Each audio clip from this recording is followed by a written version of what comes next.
Alors c'est un truc que je vois assez souvent, de la start-up qui te raconte que ça y est, ça rigole plus avec l'IA, ils sont passés en mode média. Ils sortent 3 articles par semaine et du podcast et un webinaire par mois, etc.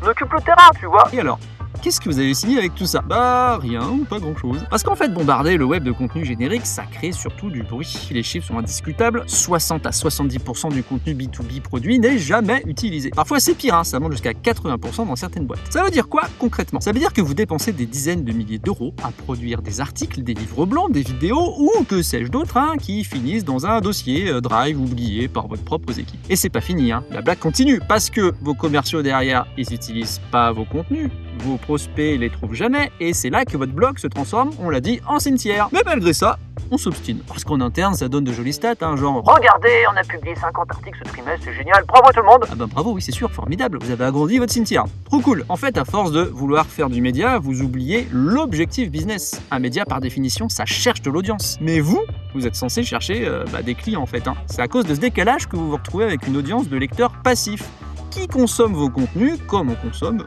la météo. Dans l'idée, c'est sympa, mais c'est parfaitement inutile quand il s'agit de signer un deal. Et c'est pas moi qui le dis, ce sont les stats. Des millions de dollars partent chaque année dans des contenus brandés qui n'ont jamais aidé un seul commercial à closer, malheureusement. Il y a un mot pour ça, on appelle ça le gaspillage de contenu ou le content waste si vous voulez vous la jouer start-upper. Ça désigne du contenu pour faire joli, qui brille dans le CMS, mais qui n'apporte aucune opportunité dans le CRM. Faut donc vous poser la bonne question. Est-ce que vous voulez être une marque média ou est-ce que vous voulez générer du chiffre d'affaires? Parce que à ce jeu-là, ce sont pas les articles publiés qui comptent, c'est les deals signés.